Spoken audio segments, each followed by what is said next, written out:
ಹೋಗ್ತಾನೆ, ಅವಮಾನ ಮಾಡಿಕೊಳ್ತಾನೆ, ಅಯ್ಯೋ ನನ್ನ ಲೈಫ್ ಇಷ್ಟೇನಾ ಅಂತ ರೀಸನ್ಗಳು ಹೇಳ್ತಾನೆ. ಏನ್ ಹೇಳ್ತಾನೆ ಅವನು? ರೀಸನ್ಸ್ ಹೇಳ್ತಾನೆ. ಅಯ್ಯೋ ನನಗೆ ಯಾರು ಸಪೋರ್ಟ್ ಮಾಡ್ತಾರೆ ಅಂತ ರೀಸನ್ಗಳು ಹೇಳ್ತಾನೆ.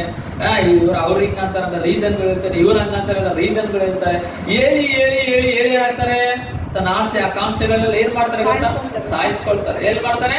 ಸಾಯಿಸ್ಕೊಂಡ್ಬಿಡ್ತಾರೆ. ಅದರಲ್ಲಿ ಅದೇ ಧರ್ಮಶಾಸ್ತ್ರ ವಾಕ್ಯ ಬಂದಾಗ ಆಸೆಗಳು ಏನಾಗ್ಬಿಡ್ತವೆ? ಸತ್ತೋಗ್ಬಿಡ್ತವೆ. ಆಸೆ ಆಕಾಂಕ್ಷೆಗಳೆಲ್ಲ ಸತ್ತೋಗ್ಬಿಡ್ತವೆ. ಓಕೆನಾ? ಕೆಲವೊಂದು ರೀವ್ಗಳಲ್ಲಿ ನಾವು ವಾಕ್ಯಗಳು ಕೇಳುವಾಗ ಅವೆಲ್ಲ ನಮ್ಗೆ ಅನುಕೂಲವಾಗಿ ಬಂದಂತ ಮಾತುಗಳು ತಗೊಂಡು ನಾವು ಆಸೆಗಳು ಏನ್ ಮಾಡ್ಕೊಳ್ತೀವಿ? ಸಾಯಿಸ್ಕೊಂಡ್ಬಿಡ್ತೀವಿ. ಇಷ್ಟೆಲ್ಲ ನಮ್ಮ ಲೈಫ್ ಅಲ್ಲಿ ನಡೀತಾ ಇರ್ತದೆ. ಹೇಳಿ, ಎಷ್ಟೆಲ್ಲ ನಡೀತಾ ಇರ್ತದೆ? ಮನುಷ್ಯನೆಲ್ಲ ಇಷ್ಟೇ ಅಲ್ಲ ಆಗೋದು, ಇಷ್ಟೆಲ್ಲ ಬಿದ್ದೋಗ್ಬಿಡ್ತಾನೆ. ಅಂದ್ರೆ ಒಬ್ಬ ಮನುಷ್ಯನು ಹುಟ್ಟುವಾಗ ಅವನು ಏನಿಲ್ದಂಗೆ ಹುಟ್ಟುತ್ತಾನೆ. ಬಟ್ ಸಾಯುವಾಗ ಹೆಂಗಿರ್ತಾನೆ ಅದು ಯೋಚನೆ ಮಾಡ್ಬೇಕು. ಹುಟ್ಟುವಾಗ ಹೆಂಗ್ ಹುಡ್ತಾನೋ ಸೆಕೆಂಡ್ರಿ, ಬಟ್ ಸಾಯುವಾಗ ಇದೆಯಲ್ಲ ಅದು ದೊಡ್ಡ ಕಾರ್ಯಗಳೇ ದೊಡ್ಡ ಕಾರ್ಯಗಳು.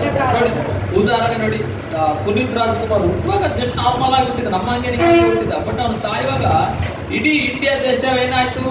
ಶೇಕ್ ಆಯ್ತು, ಶಾಕ್ ಆಯ್ತು, ದೊಡ್ಡದಾಗಿ ಇಷ್ಟೇ ಆಯ್ತು. ಹೌದಾ ಇಲ್ಲ? ಇವಾಗ ನೋಡಿದ್ರು ಬುಕ್ಗಳಲ್ಲಿ ಅಲ್ಲಿ ಇಲ್ಲಿ ಬರ್ತಾ ಇದ್ದಾನೆ.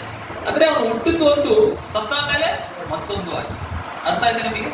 ಅಂದ್ರೆ ಒಬ್ಬ ಮನುಷ್ಯನ ಹುಟ್ಟುವಾಗ ನಾರ್ಮಲ್ ಆಗಿ ಹುಟ್ಟುತ್ತ. ನೀನು ಕೂಡ ನಾರ್ಮಲ್ ಆಗಿ ಹುಟ್ಟಿರೋದು. ನನ್ಗೆ ಕೂಡ ಗೊತ್ತಿಲ್ಲ ಏನಾಗ್ತೀವಿ ಹಿಂಗೆಲ್ಲ ಇರ್ತೀವಿ ಅಂತ ಗೊತ್ತಿಲ್ಲ. ಆದ್ರೆ ಅದು ಬೆಳವಣಿಗೆ ಮಧ್ಯದಲ್ಲಿ ಏನಿದೆಯಲ್ಲ ಅದರಲ್ಲಿ ನಾವು ಬಹಳ ಆಸೆಗಳನ್ನ ಕಟ್ಕೊಳ್ತಿರ್ತೀವಿ, ಸಾಯ್ತಾ ಇರ್ತೀವಿ. ಕಟ್ಕೊಳ್ತಿರ್ತೀವಿ, ಏನಾಗ್ತಾ ಇರ್ತೀವಿ? ಸಾಯ್ತಾ ಇರ್ತೀವಿ. ಓಕೆ, ಒಂದು ವೇಳೆ ಇವತ್ತು ಅಂತವ್ರು ಒಂದು ವೇಳೆ ನಾನು ನೀನು ನಮ್ಮ ಮಧ್ಯದಲ್ಲಿ ನಾವು ನೀವು ಆಗಿರ್ಬೋದು. ಹೌದಾ?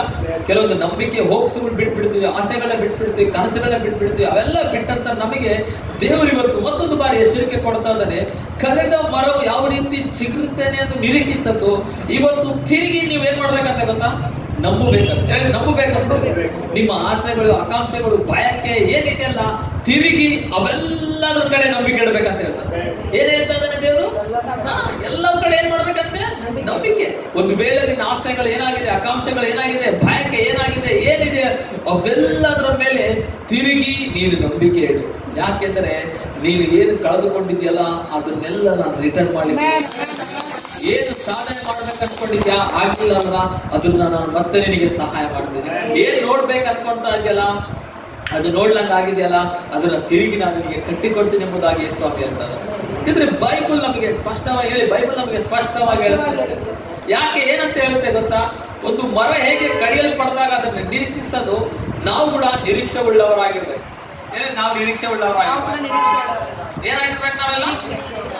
ಹಳು ಬರುತ್ತೆ. ಒಂದು ಮರ ಕಡ್ದಾಗ ಅದು ಹಳು ಬರ್ತತೆ, ಪಾಪ ಅದು ಗೋಳಾಡ್ತತೆ, ಅದು ಕಣ್ಣೀರ್ ಆಗ್ತತೆ. ಹೌದಾ? ಅದಕ್ಕೂ ಹಸುರು ಆಗಿರುತ್ತೆ, ಬಹಳ ಹೋರಾಟ ಇರ್ತದೆ. ಆದ್ರೆ ಅದು ಹಂಗೆ ಇರಲ್ಲ. ಅದು ಹಂಗೆ ಇರಲ್ಲ. ಅದರ ಬೇರೆ ಸತ್ರು ಮುದಿದಾದ್ರೂ ಅದು ಮತ್ತೆ ಚಿಗುರಾಕುತ್ತೆ. ಏನ್ ಮಾಡುತ್ತಂತೆ? ಅದು ಚಿಗುರಾಕುತ್ತೆ. ನೋಡಿ, ಒಂದು ಮರಕ್ಕೆ ಇರುವಾಗ ದೇವ್ರ ಮಕ್ಕಳು ನಾವೆಲ್ಲ. ಯಾರ ಮಕ್ಕಳು ನಾವೆಲ್ಲ? ದೇವ್ರ ಮಕ್ಕಳು ನಾವೆಲ್ಲ. ನಾವು ಕ್ರಿಸ್ತನನ್ನು ಅಂಟಿಕೊಂಡಿದ್ದಾಗ ನಾವು ಫಲಭರಿತರಾಗ್ತೀವಿ ಅಂತ. ನಾವು ಏನಾಗ್ತೀವಿ ನಾವೆಲ್ಲ?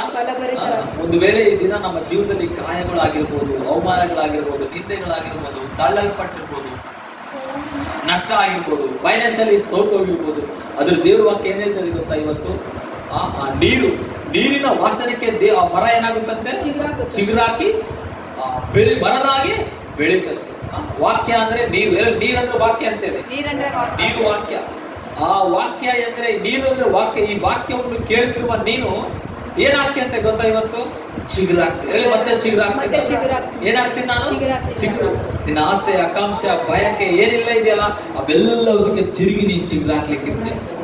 ಚಿಗುರಾಕ್ಲಿಕ್ಕಿರ್ತೀಯ. ಎಷ್ಟು ಮಂದಿ ಬಿಟ್ಕೊಡ್ಬೇಕು ಅನ್ಕೊಂತ ಇದೀರ? ಎಷ್ಟು ಮಂದಿ ಬಿಟ್ಕೊಡ್ಬೇಕು ಅನ್ಕೊಂತ ಇಲ್ಲ? ಎಷ್ಟು ಮಂದಿ ಪಡ್ಕೊಳ್ಬೇಕಂತ? ಎಷ್ಟು ಮಂದಿ ಪಡ್ಕೊಳ್ಬೇಕಂತ? ಹೌದಾ? ಇಲ್ಲಿ ಒಂದು ವಾಕ್ಯ ನೋಡೋಣ.